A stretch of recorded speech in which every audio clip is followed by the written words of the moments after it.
para que otros coman. Porque los días de mi pueblo serán como los de un árbol. Mis escogidos disfrutarán de las obras de sus manos. No trabajarán en vano, ni tendrán hijos para la desgracia. Tanto ellos como su descendencia serán simiente bendecida del Señor. Antes que me llamen, yo les responderé. Todavía estarán hablando cuando ya les habré escuchado. El lobo y el cordero pasarán juntos, el león comerá paja como el buey, y la serpiente se alimentará de polvo. En todo mi monte santo no habrá quien haga daño ni destruya, dice el Señor. Amén, hermanos. Tengan la amabilidad de sentarse, por favor, esta noche.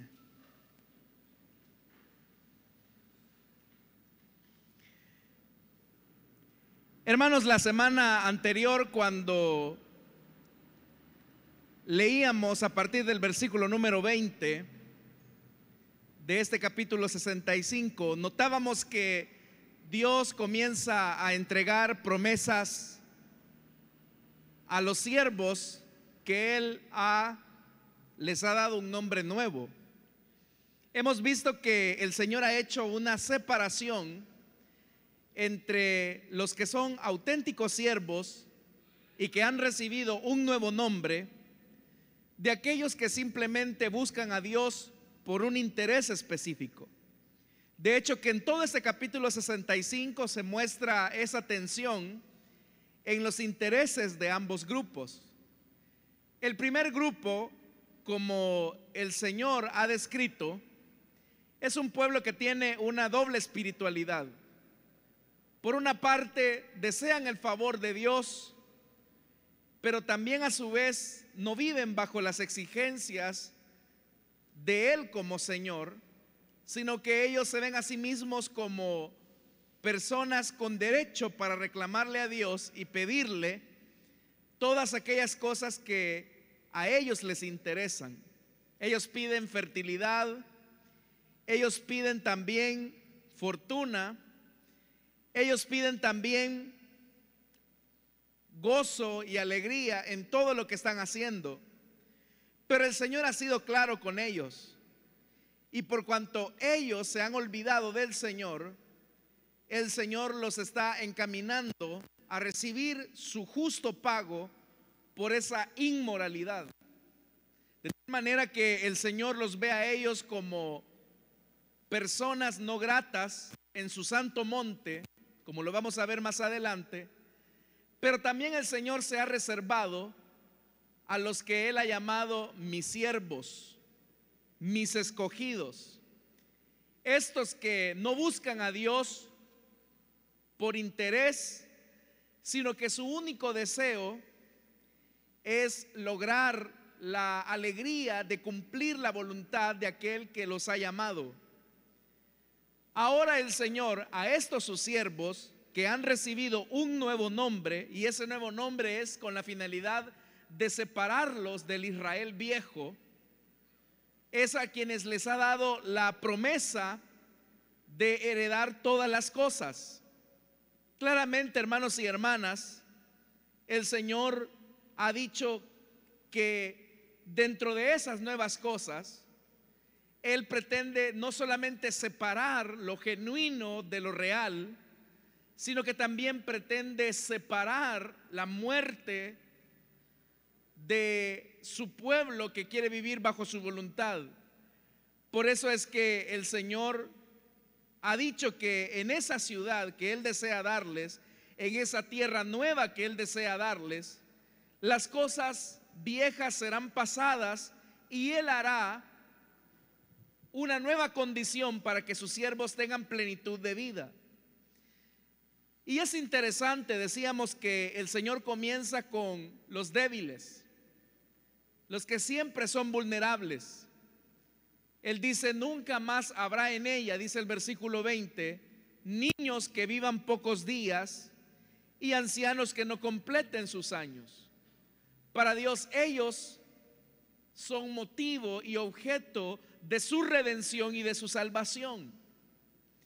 Pero ahora, hermanos y hermanas, hay algo interesante que se va a comenzar a construir a partir del versículo 21, y es que más claramente el Señor está describiendo los días que su pueblo va a vivir durante ese periodo que nosotros conocemos como el periodo de la restauración de todas las cosas. El versículo 21 dice: construirán casas y las habitarán, plantarán viñas y comerán de sus frutos. Ese versículo 21 hasta el versículo 23 son bastante interesantes, porque está describiendo el trabajo de sus siervos, pero es un trabajo que tiene fruto y del cual ellos van a poder disfrutar el fruto de su esfuerzo. Hay que recordar, hermanos, que el trasfondo de la nación israelita es un trasfondo de esclavitud. El Señor les había prometido a los israelitas darles una tierra en la que pudieran vivir plenamente, en la que pudiesen construir sus casas y poderlas habitar, en las que pudieran cultivar la tierra y vivir del fruto de la tierra. El Señor lo que buscaba era cambiar el estatus de Israel de su condición de esclavo a una condición de un pueblo libre. Y en esa condición de un pueblo libre, el sueño de Dios perseguía precisamente eso: que el pueblo viviera la dimensión de la libertad de Dios, de la libertad que Él les ofrecía. La tierra prometida era simplemente un símbolo de la expresión de la libertad que Él les otorgaba en una vida plena, en perfecta armonía con Él. Y creo, hermanos y hermanas, que el versículo 19 de este capítulo 65 es la clave para entender todo el contexto del pasaje. Porque la característica fundamental del siervo de Dios es que los siervos se alegran de hacer la voluntad de Dios. Dice el versículo 18, siempre de este capítulo 65: alégrense más bien y regocíjense por siempre por lo que estoy a punto de crear. Es Dios el que está alegre de darle a sus siervos una nueva condición, un nuevo ambiente. Él dice: estoy por crear una Jerusalén feliz, un pueblo lleno de alegría. Me regocijaré por Jerusalén y me alegraré en mi pueblo. Es Dios el que está manifestando que se va a alegrar de su pueblo. Pero lo que alegra a Dios, y eso lo estudiamos en su momento, es que su pueblo viva en perfecta obediencia a su palabra. Porque la vida de obediencia es una vida de santidad, y al tener una vida de santidad, la armonía entre Dios y el hombre es posible.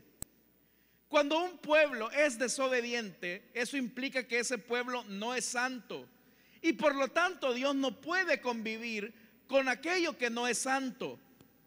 Pero ahora estos siervos que han recibido una nueva naturaleza, ellos se regocijan en hacer la voluntad de Dios. Y es por eso que el Señor dice que es a ellos, a estos hombres nuevos, a estos siervos, a estos sus siervos, a quienes les dará todas las cosas.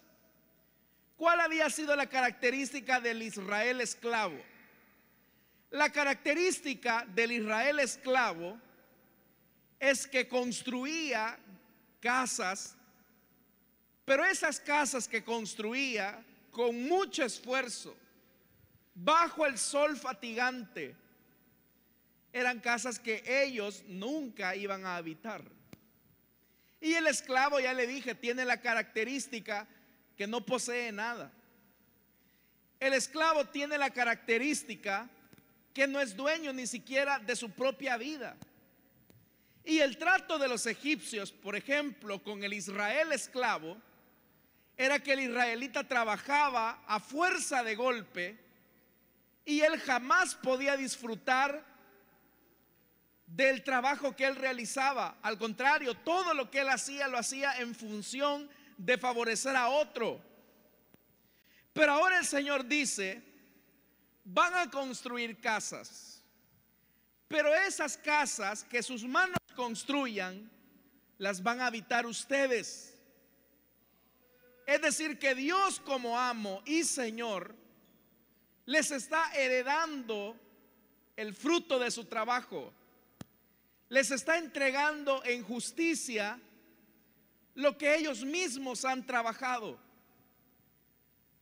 Dios, hermanos y hermanas, es tan bondadoso y compasivo que Él nos termina recompensando por algo que realmente Dios ha hecho. Porque el que nosotros obedezcamos la palabra de Dios y seamos siervos de Dios no es el resultado de nuestra iniciativa personal.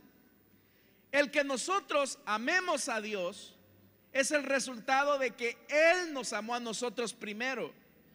Y por cuanto Él nos amó a nosotros primero, nuestro deleite es hacer la voluntad de Dios. Pero mire cómo es Dios de amoroso, que nos va a recompensar por algo que Él ha hecho. La Biblia dice que cada uno recibirá su justa retribución por el trabajo que haya hecho. Todo lo que hagamos para el Señor en obediencia a su palabra tendrá su retribución. Y eso es bueno, porque ahora Dios está diciendo: van a construir casas que ustedes construyeron, pero ustedes las van a habitar. No serán otros los que las habiten. Y claramente Dios lo va a decir más adelante, y dice: y plantarán viñas y comerán de su fruto. El símbolo de la vid es un símbolo de gozo y de alegría, porque el vino simboliza precisamente eso, la alegría de una cosecha recibida. Y el Señor dice: plantarán viñas y comerán de su fruto. Ya no construirán, dice el versículo 22, casas para que otros las habiten, porque eso es lo que ocurría en Egipto. Y es más, cuando Israel llegó a la tierra prometida, usted puede leer en el libro de los Jueces que ellos se esmeraban por construir, por cultivar, pero venían sus enemigos y les quitaban todo lo que ellos habían hecho. Pero ¿por qué razón Dios permitía que los enemigos arrasaran con todo el trabajo que ellos habían hecho? Era por su desobediencia. Era porque ellos habían despreciado la voluntad soberana de Dios. De igual manera, el Señor también dice en su palabra que todo lo que sembramos, cosechamos. ¿Qué era lo que habían sembrado estos siervos del Señor? Estos a los que Él llama mis siervos, a los que Él llama mis escogidos. Lo que habían sembrado era obediencia incondicional a Dios como su Señor. Y el resultado de la obediencia es lo que dice el versículo 22: ya no construirán casas para que otros las habiten. Pero aquí hay un elemento importante, porque está hablando, hermanos, de una acción. El verbo construirán es un presente infinitivo que no termina, porque dice construirán, y habla de una acción que comenzó en un momento, que va a comenzar en un momento, perdón, pero que se va a extender hacia el futuro. Por eso dice construirán, versículo número 21. El versículo 22, construirán, está hablando de acciones futuras, pero que tuvieron su origen en un momento específico. Y vea lo que dice más adelante: plantarán viñas para que otros, ni plantarán viñas para que otros coman. Y aquí está la clave: porque los días de mi pueblo serán como los de un árbol. Y vuelve a repetir: mis escogidos disfrutarán de las obras de sus manos. Pero vea la característica: ¿quiénes son los que van a disfrutar de su trabajo? Ahí lo dice. Número uno, mi pueblo. Y ese pueblo tiene como característica ser mis escogidos. Los escogidos de Dios son los que trabajan para Dios en obediencia, sin esperar nada a cambio. El interés del escogido de Dios, el interés del siervo de Dios, radica precisamente en eso, en que para él es un deleite hacer la voluntad de su Padre, así como Jesús. Entonces, hermanos y hermanas, la recompensa que tenemos de lo que estamos haciendo ahora en el presente debe de ser con el único objetivo de mostrar una auténtica obediencia a Dios. Que nuestro deseo y nuestro anhelo sea obedecer a Dios, no porque vamos a recibir a cambio de esa obediencia algún beneficio, porque eso sería interés. Por eso, hermanos y hermanas, cuando nos encontremos cara a cara con el Señor,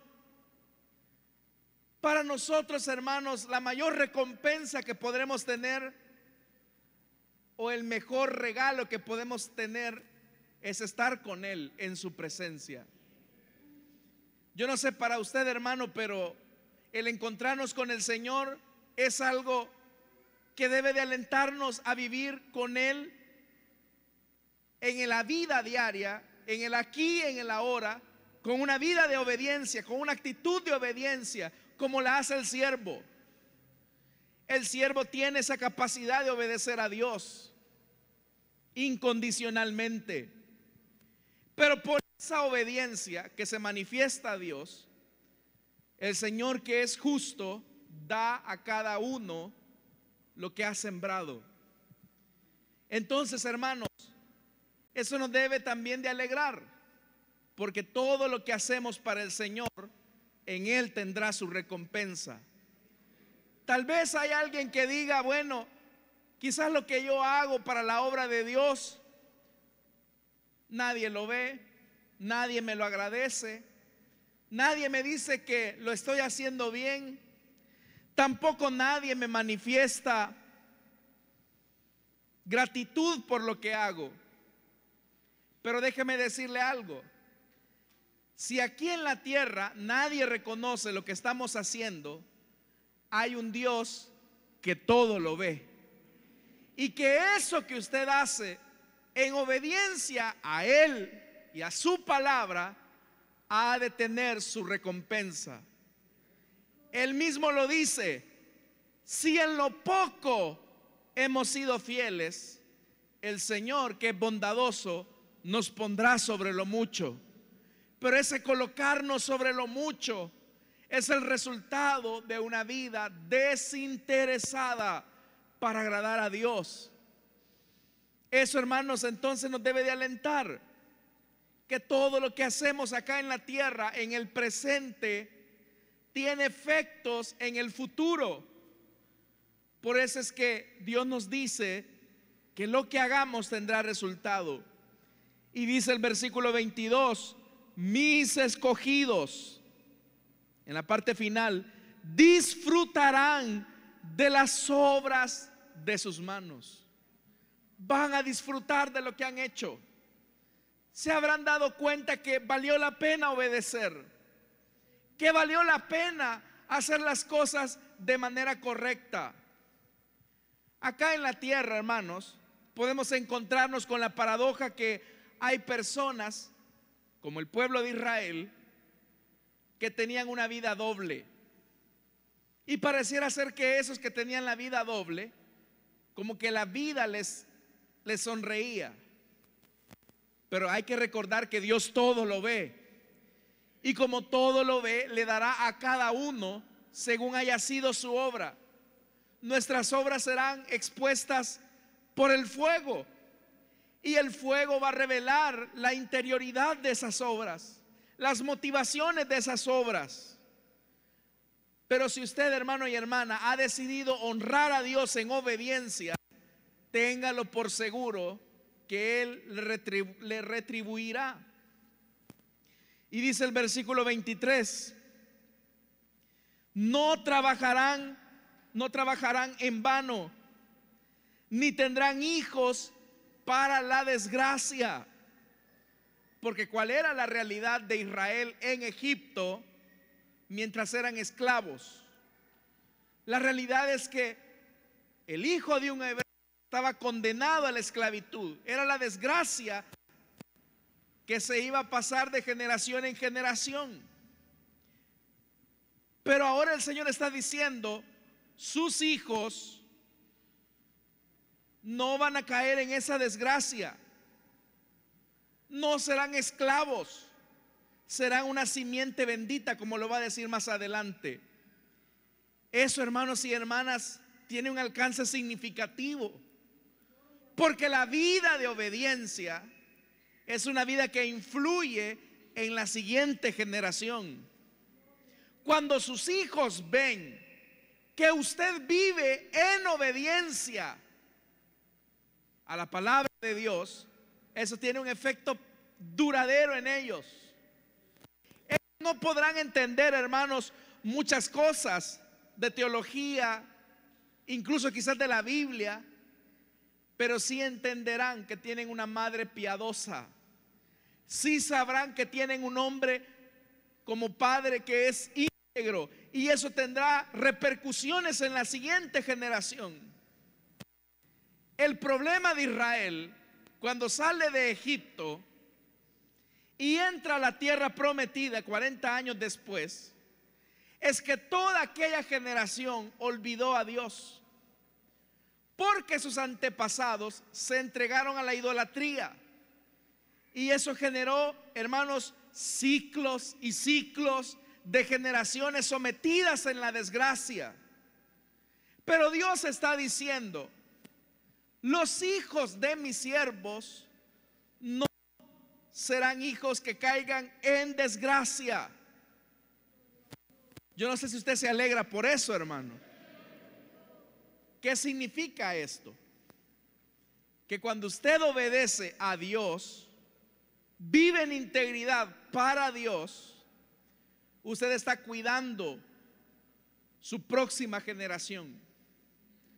Pero cuando usted tiene una vida en desobediencia a la palabra de Dios, corre el riesgo de arrastrar a esa generación a la desgracia de su pecado y de su desobediencia.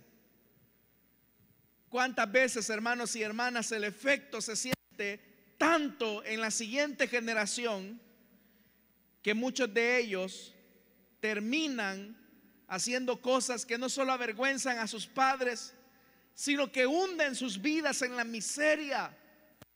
Los hijos terminan, hermanos, haciendo cosas que sorprenden. Pero muchas veces, hermanos, habría que ver qué hay detrás de ellos. ¿Cuál es la generación que los antecedió?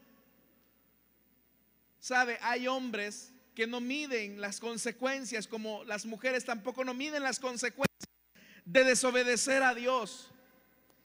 El vivir en una vida de desobediencia arrastra a la desgracia a la siguiente generación.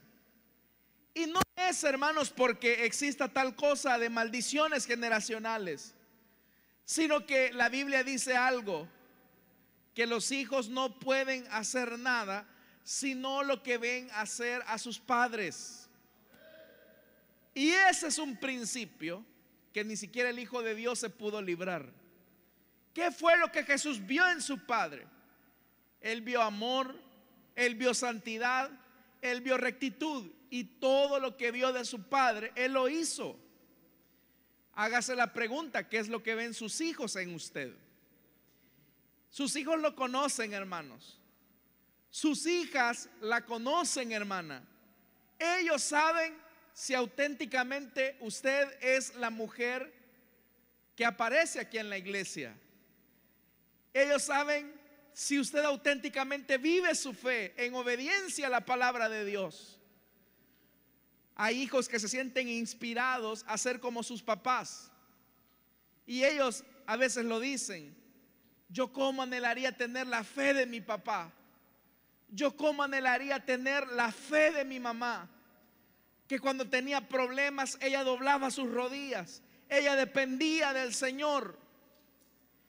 Por la influencia de usted, estimado padre, estimada madre, que da buen testimonio siendo obediente a la palabra de Dios, muchos de sus hijos llegarán al conocimiento de la verdad, y por lo tanto también sus hijos serán siervos de Dios.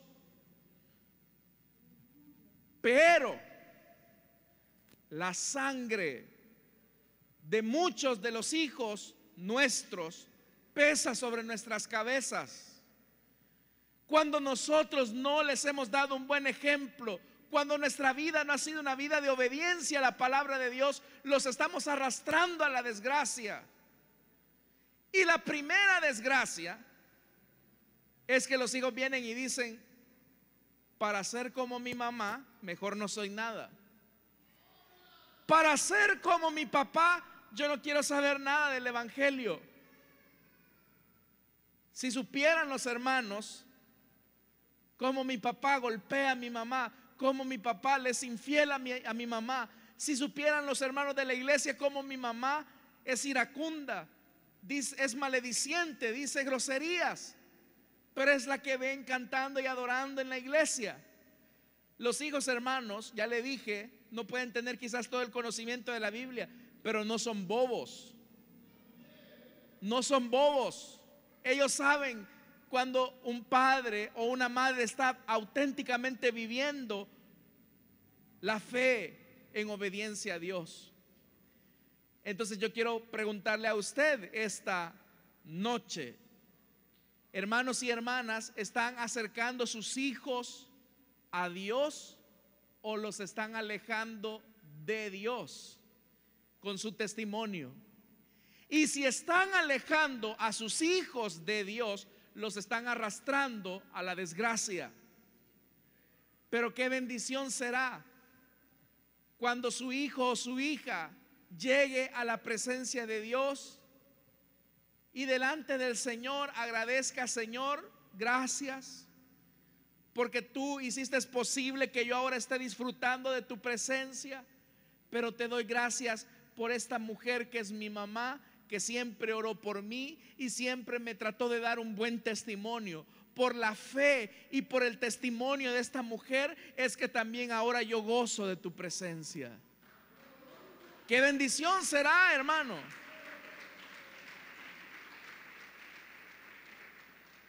Pero qué triste, qué desgracia será: papá, ¿por qué tú nunca viviste el evangelio? ¿Por qué tú nunca me mostraste a Jesús en tus acciones, en tu vida? Pero ¿cuál es la promesa que Dios da para los siervos que obedecen a Dios? Bueno, les va a dar todas las cosas. Van a disfrutar, van a ser recompensados por su vida de obediencia. Pero el fruto de esa obediencia será que su próxima generación será impactada profundamente hacia un camino de bendición. Por eso dice la parte final del versículo 23: tanto ellos como su descendencia, oiga esto, tanto ellos, es decir, los siervos de Dios, como su descendencia serán simiente bendecida del Señor. Siervos obedientes son de bendición a su generación. Mujeres obedientes son bendición para sus hijas, son bendición para sus hijos. Siervos desobedientes arrastran a la desgracia a su generación. Y quiero leer la parte final del el versículo 24, y vamos a dejar el 25 para la siguiente semana. Dice: antes que me llamen, yo les responderé.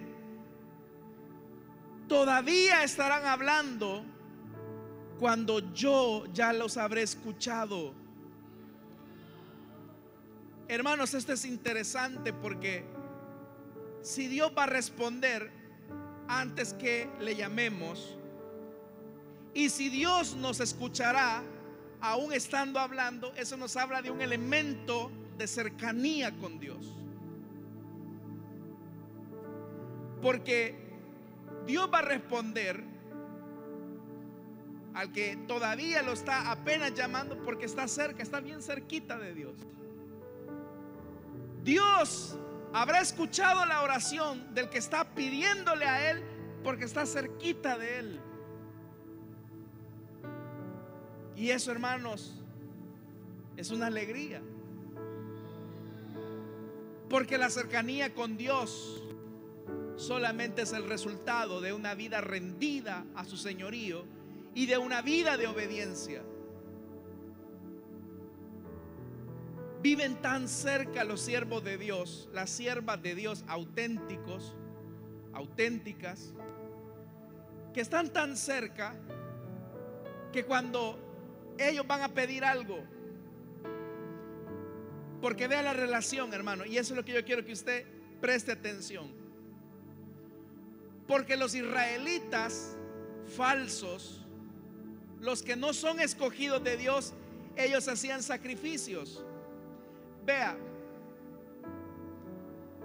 acompáñeme solo al verso 11 de este capítulo 65. Dice: pero a ustedes que abandonan al Señor y se olvidan de mi monte santo, que para los dioses de la fortuna y del destino preparan mesas y sirven vino mezclado, dice: los destinaré a la espada, todos ustedes se inclinarán para el degüello, porque llamé y no me respondieron. Pero si Dios los estaba llamando es porque estaban lejos. Y dice: hablé y no me escucharon. Eso habla de que estaban lejos, lejos del corazón de Dios.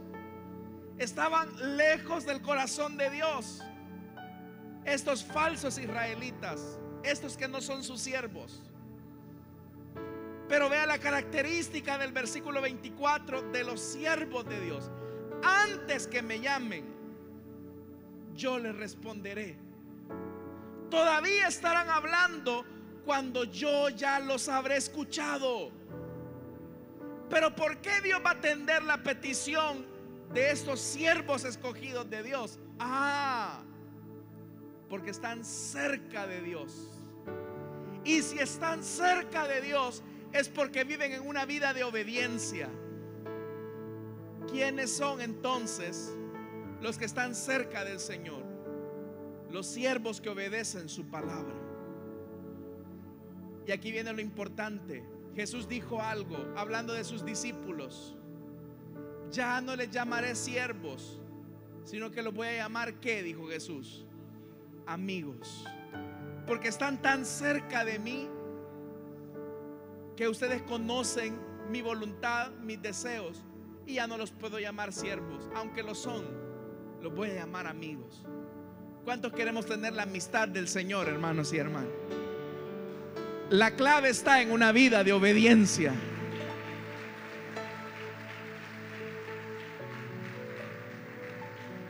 Obedezcamos al Señor.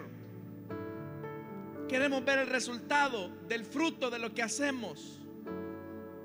Obedezcamos al Señor. Hagámoslo no para los hombres, sino para el Señor. Queremos cuidar la siguiente generación. Tengamos una vida de obediencia. Queremos estar cerca del Señor al punto que Él nos escuche. Seamos obedientes al Señor.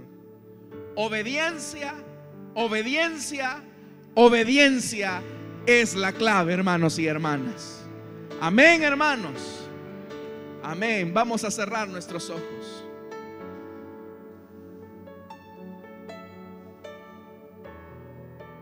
Quienes heredarán todas las cosas son los siervos que obedezcan, los que han recibido un nuevo nombre.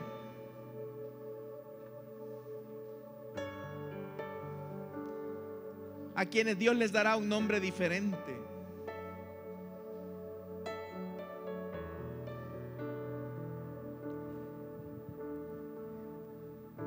Esta noche quiero hacer una invitación, hermanos, para los amigos, aquellos que no han conocido a Jesús como su Señor y su Salvador,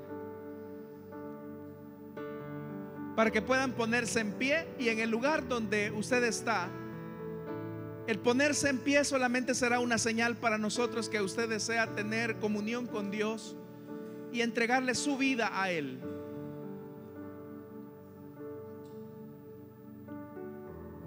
¿Hay alguien esta noche que desea entregarle su vida a Jesús o desea reconciliarse?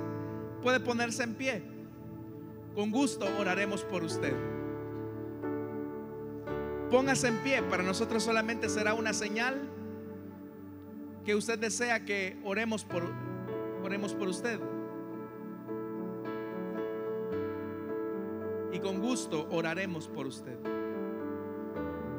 La única manera en que podemos vivir para Dios y estar cerca de Dios es teniendo una vida de obediencia a su palabra.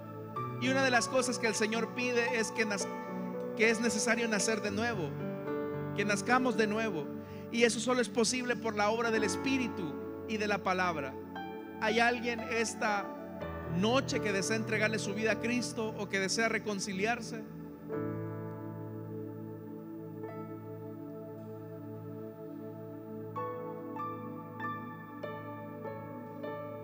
¿Hay alguien?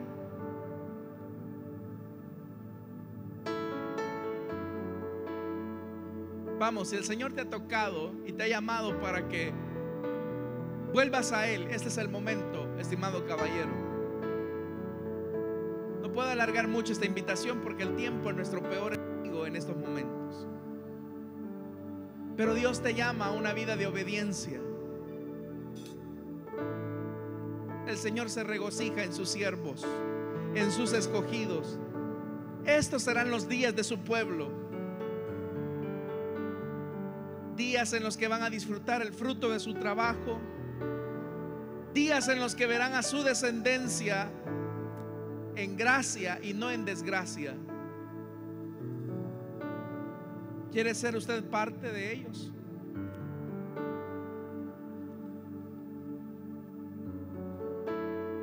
Vamos a orar entonces. Pero si en lo que estamos orando usted desea entregarle su vida a Cristo, desea reconciliarse, puede ponerse en pie. Hermanos, la invitación es para nosotros, porque si queremos estar cerca del Señor, si queremos ser siervos auténticos del Señor, solo la vida de obediencia probará que le hemos conocido. Padre que estás en los cielos, te damos las gracias, bendito Dios, por tu palabra. Queremos, Señor, no solo tener una vida de apariencia, sino una vida de sinceridad.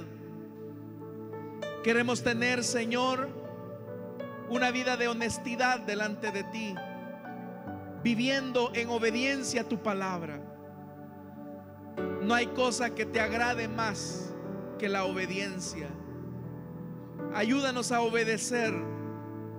Ayúdanos a obedecer tu palabra, Señor, y que así podamos disfrutar de lo que haces por nosotros. Que nuestra vida de obediencia, Señor, haga de nuestra descendencia simiente bendecida del Señor. Que nuestras hijas y nuestros hijos se inspiren en nosotros y que puedan ver algo de tu gracia, Señor. Es nuestra petición a ti, en el nombre de Jesús. Amén y amén. Damos gloria al Señor, hermanos y hermanas. Hermanos, hemos llegado ya a la parte final de este